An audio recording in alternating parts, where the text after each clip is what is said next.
श्री स्वामी समर्थ. सर्व स्वामी भक्तांचे पुन्हा एकदा खूप खूप मनापासून स्वागत आहे. स्वामी भक्तांनो, आज आपण नाशिक जिल्ह्यातील रहिवासी असलेल्या ताईंचा खूप रोमांचक असा अनुभव त्यांच्या शब्दामध्ये बघणार आहोत. महाराज आपल्या भक्तांना कशी साथ देतात, महाराजांचं आपल्या भक्तावरती किती प्रेम असतं, या अनुभवातून आपल्याला हेच शिकायला मिळणार आहे. त्यामुळे हा अनुभव अगदी शेवटपर्यंत प्रत्येक स्वामी भक्ताने आज बघावा. चला तर मग सुंदर अशा अनुभवाला सुरुवात करूया. तत्पूर्वी तुम्ही जर आपल्या चॅनलवरती नवीन असाल तर सबस्क्राईब करायला विसरू नका, कारण असेच रोज स्वामी आईंचे नवीन नवीन अनुभव या चॅनलवरती येत असतात. तुम्हाला देखील महाराजांचे असेच काही छान छान अनुभव असतील तर तुम्ही आपल्या व्हॉट्सअप ग्रुपला जॉईन होऊन अनुभव शेअर करू शकता. त्याची लिंक आपण डिस्क्रिप्शन बॉक्समध्ये दिलेली आहे. ताई म्हणतात, सर्वप्रथम सर्वांना श्री स्वामी समर्थ. या ब्रह्मांडाचे चालक मालक पालक, प्रत्येक स्वामी भक्ताला अंधाराकडून प्रकाशाकडे नेणारे आपले भगवान श्री स्वामी समर्थ महाराज यांच्या चरणी कोटी कोटी प्रणाम. स्वामी भक्तांनो, आज अनुभव सांगताना हृदय भरून येत आहे. प्रत्येक आठवण मला येत आहे, प्रत्येक क्षण आठवत आहे. माझ्यासोबत जे जे घडलं ते सर्व काही आठवत आहे. स्वामींनी मला कशी साथ दिली. माझ्या आयुष्यात जर स्वामी आले नसते तर माझं आयुष्य पूर्णपणे उद्ध्वस्त झाल्यातच जमा होतं, असं म्हणायला देखील हरकत नाही. आज मी तुमच्यासमोर जे काही बोलत आहे ते फक्त स्वामींच्या कृपेमुळे. मी नाशिक जिल्ह्यातील रहिवासी आहे. माझे नाव सौ नेहा पाटील असे आहे. स्वामी भक्तांनो, आम्ही मूळचे बीडचे आहोत, पण माझे मिस्टर नाशिक येथे कामाला असल्यामुळे माझे दोन्ही मुलं, मी आणि माझे मिस्टर अशी आमची फॅमिली नाशिक येथे राहते. माझे सासू सासरे दीर वगैरे हे गावाकडे असतात. आमचं गावाकडे कधी दिवाळी उन्हाळ्याच्या सुट्टीमध्ये जाणं असतं, पण आम्ही शक्यतो इकडेच राहत असतो. स्वामींची सेवा काय, स्वामी काय हे मला काही एक माहीत नव्हतं. ज्यावेळेस माझं लग्न झाल्यानंतर 1 वर्षामध्ये मी माझ्या मिस्टरांसोबत इकडे आली. इकडे आल्यानंतर मला करमत नव्हतं, कारण खूप माणसांची मला सवय होती आणि इकडे अचानकच एकटी, एवढ्या मोठ्या घरामध्ये एकटी राहत होते. मिस्टर सकाळी जायचे, संध्याकाळी यायचे आणि मला त्यामध्येच प्रेग्नेन्सीही राहिलेली होती. मग त्यामुळे माझा दिवस हा कटतच नव्हता.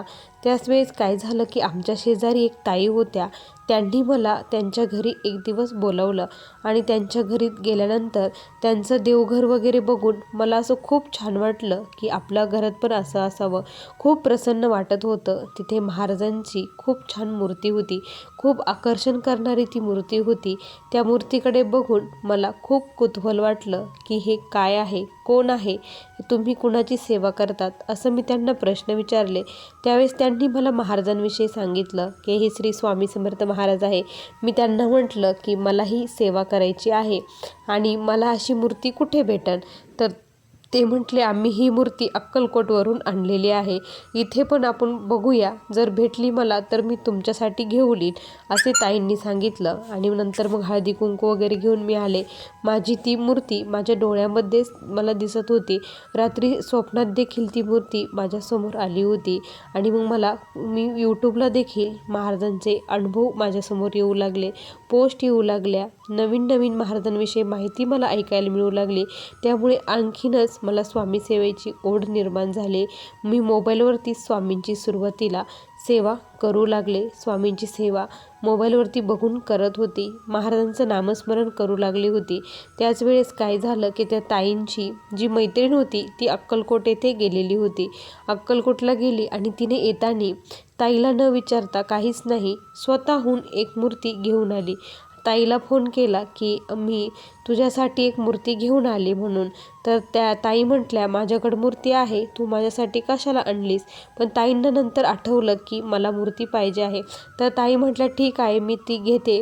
मग त्या म्हटल्या की तू मूर्ती मी अक्कलकोटवरून आणलेली आहे, त्यामुळे मी माझ्या घरी न नेता मी डायरेक्ट तुझ्याकडे येते. तिथे तू खाली ये रस्त्यावरती आणि मूर्ती घेऊन जा, कारण स्वामी तुझ्या घरी सुरुवातीला ने, असं त्या म्हटल्या. म्हटलं ठीक आहे.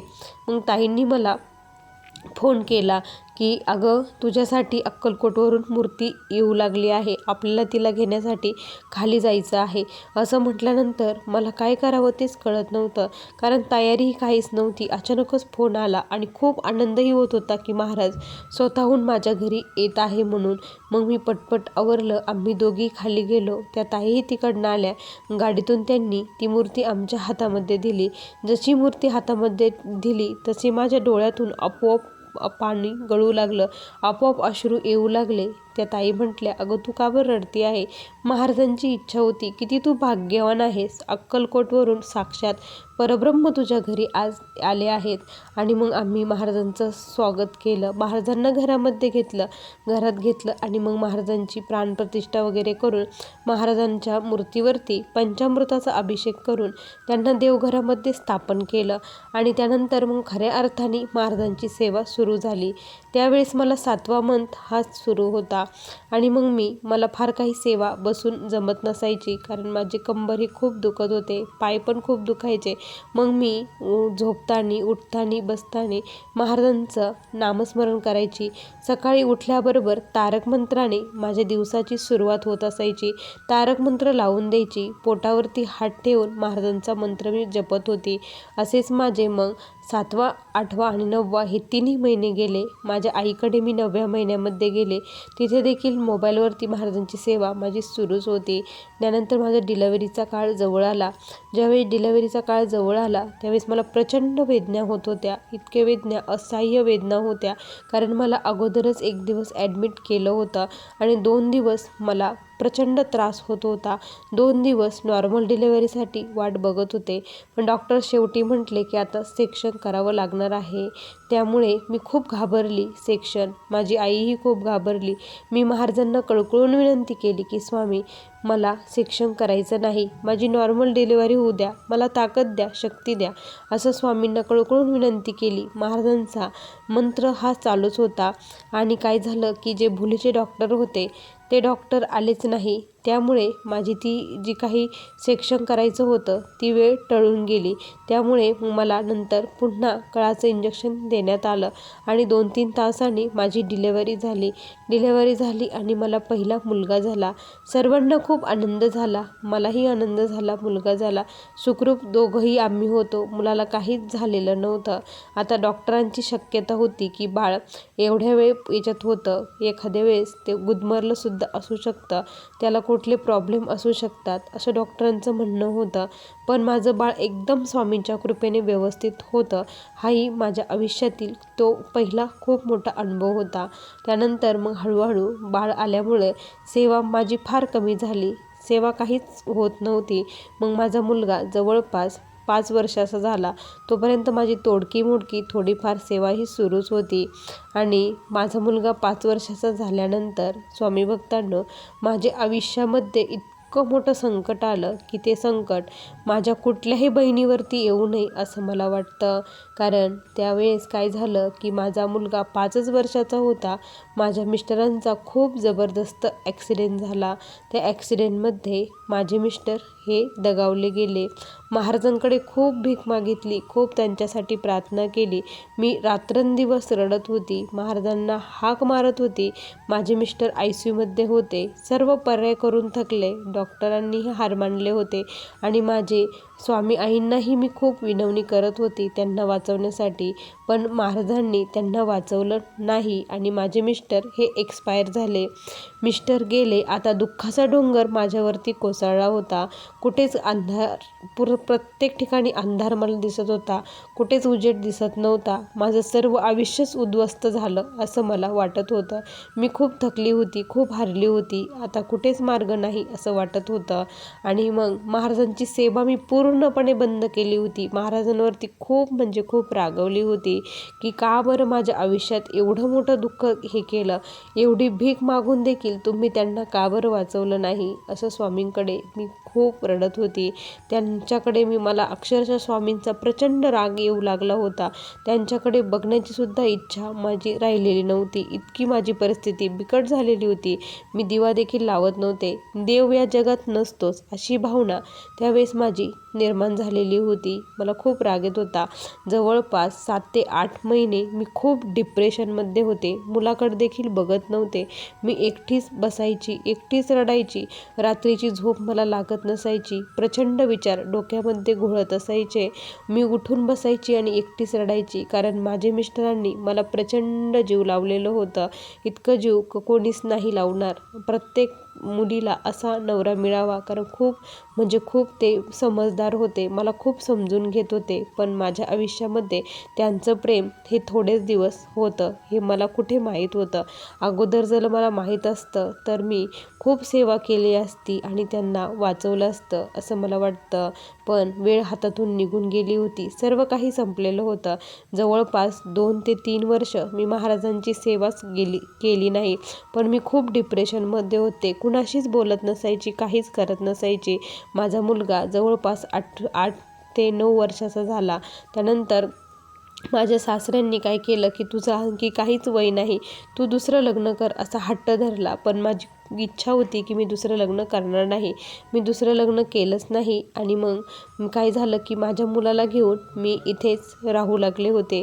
आता मी जॉब करायचं ठरवलं की मी आता काहीतरी कमवून माझा मुलगा आणि मी आम्ही दोघेजण राहू, कारण गावाकडे राहणं शक्य नव्हतं. दीर वगैरे सर्व काही असल्यामुळे माझे सासरे खूप म्हणायचे की तू दुसरं लग्न कर, नाहीतर तू इथे राहा. पण मला ते आवडत नव्हतं. मला वेगळंच फील व्हायचं.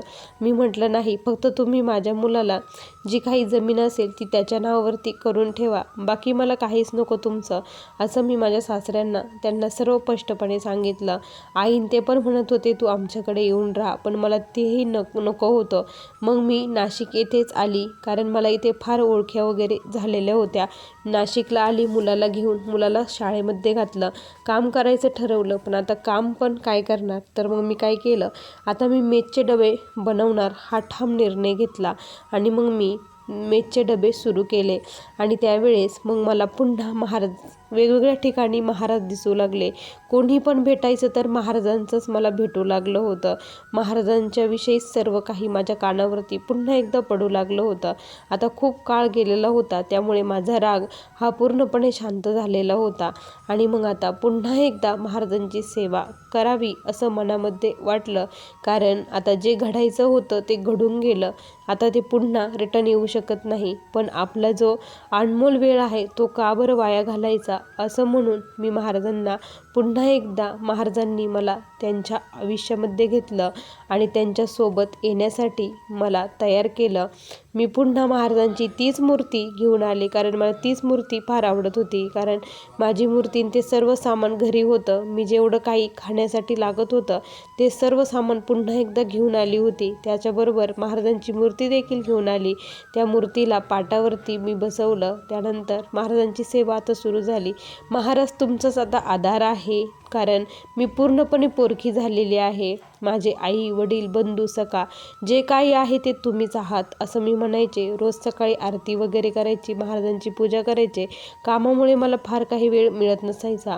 पण मी जे मेसचे डबे बनवत होती तो स्वयंपाक करताना पूर्ण स्वयंपाक होईपर्यंत अखंड नामस्मरण माझं सुरू असायचं. मी महाराजांना पहिला झाल्यानंतर नैवेद्य दाखवायची, त्यानंतरच डबे देत असायची. असं माझं रुटीन हे रोजचं सुरू झालेलं होतं. पण काय झालं, उन्हाळ्यामध्ये मी काय केलं की मसाले वगैरे बनवून ठेवले. मसाले बनवले, सर्व काही झालं. आणि खूप म्हणजे महाराजांच्या कृपेने सर्वांना माझं जेवण हे खूप आवडायचं. आणि माझ्याकडे दिवसेंदिवस खूप मुले येऊ लागले. माझा जो डब्याचा व्यवसाय होता तो खूप वाढू लागला मेसचा. त्यामुळे मला हाताखाली बाईची देखील गरज होती. इतका माझा व्यवसाय वाढला होता. आता कोण बाई येणार, आपली कोण मदत करणार, हा खूप मोठा प्रश्न. महाराजांना विनंती केली की मला एक योग्य तुमचीच भक्ती करणारी बाई द्या, कारण त्या अन्नावरती मला संस्कार करायचे होते. नवीन पिढी घडवावी, महाराजांची सेवा प्रत्येकाने करावी असं मला वाटायचं. कारण आपण जसं अन्न खातो तसंच आपले विचार तयार होतात हे मी ऐकलेलं होतं आणि स्वामी कृपेने मला तशीच बाई मिळाली. तीही स्वामींची सेवेकरी होती.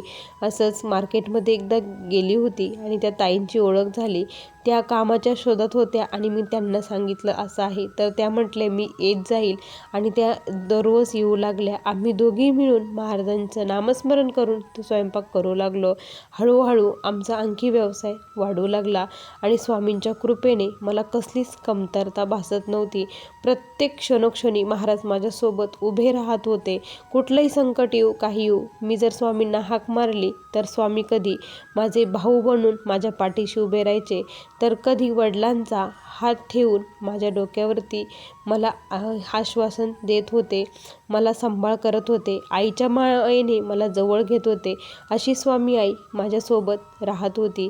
पण काय झालं, अचानक काय होत होतं मलाच कळालं नाही. कारण अगोदर मी महाराजांना नैवेद्य दाखवत असायची, पण आता नैवेद्य दाखवणे मी पूर्णपणे बंद केलं होतं. त्यामुळे अचानकच मुलांची तक्रार येऊ लागली की भाज्या चांगल्या होत नाही आणि मला काहीच कळेना. मला तर त्या भाज्या छान लागायच्या, पण सर्वजण म्हणायचे की भाज्यांची टेस्ट बदलली आहे, भाज्या व्यवस्थित लागत नाही. असं का बरं होत आहे मला कळालं नाही. मग त्या दिवशी रात्री मला स्वप्न पडलं की मी महाराजांपुढे खूप छान असं नैवेद्याचं ताट भरून घेतलं आणि महाराजांना महाराजांपुढे ठेवलं, पण त्यांना मी दाखवलं नाही, डायरेक्ट उचललं आणि मी खाऊन घेतलं. हे जेव्हा स्वप्न पडलं त्यावेळेस मला क्लिक झालं की आपण अगोदर महाराजांना नैवेद्य दाखवून मग डबे करत होतो, पण आता आपण महाराजांना नैवेद्य दाखवत नाही, त्यामुळे हे घडत आहे. मग मी सकाळी उठले, अंघोळ वगैरे केली, देवपूजा झाली, महाराजांची माफी मागितली, मला माफ करा असं म्हटले. त्यानंतर माझे भाज्यांना टेस्ट येऊ द्या असं स्वामींना सांगितलं. त्यानंतर मग पुन्हा महाराजांना नैवेद्य दाखवून भाज्या देऊ लागले. त्यानंतर त्या दिवसापासून पुन्हा सर्वजण म्हणू लागले खूप छान भाजी झाली. असा जवळपास 15 ते 20 दिवस हा प्रॉब्लेम झाला होता. महाराजांनी माझ्या त्यावेळेस हा मला खूप मोठा अनुभव दिला. आज माझं जे काही सर्व काही चालू आहे ते फक्त महाराजांच्या कृपेने, कारण मेसचा जो व्यवसाय आहे तो दिवसेंदिवस माझा वाढत आहे. माझ्या घरी लक्ष्मीचे आगमन होत आहे ते फक्त स्वामींच्या कृपेमुळे. आज मी जी काही माझ्या पायावरती उभा आहे ती पण स्वामींच्या कृपेने. आयुष्यात खूप दुःख आले, खूप संकट आले, स्वामींना आयुष्यातून लांब करण्याचा प्रयत्न केला, पण म्हणतात ना स्वामी, ज्याचा हात पकडतात त्याला कधीही स्वामी दूर लोटत नाही, त्याचे शेवटपर्यंत साथ देतात. असंच माझ्या बाबतीत देखील घडलं आहे. आज एकच सांगावंसं वाटतं की जे काही आयुष्यात घडतं ते आपल्या कर्मानुसार घडत असतं. जे भोग आहे ते भोगावंच लागतात. जेव्हा आपले भोग संपतात तेव्हा सर्व काही व्यवस्थित होत असतं असं मला वाटतं. आणि ज्या कोणी माझ्या ताई बहिणी अशाच काही संकटात असतील, या संकटामध्ये जात असेल, त्यांच्या बाबतीत देखील असं काही घडलं असेल, तर जी चूक मी केली ती तुम्ही करू नका. महाराजांना दोष देऊ नका, त्यांच्यापासून कधीही लांब जाऊ नका. कारण जेव्हा आपण महाराजांपासून रागाने लांब जातो तेव्हा आपल्याला आणखी त्रास होत असतो, कारण आपण खूप डिप्रेशनमध्ये जात असतो. तुम्ही असं करू नका. म्हणून हा अनुभव मला आज इथे शेअर करावासा वाटला, म्हणून हा अनुभव शेअर केला आहे. असा मला आलेला हा स्वामींचा दिव्य अनुभव होता. श्री स्वामी समर्थ.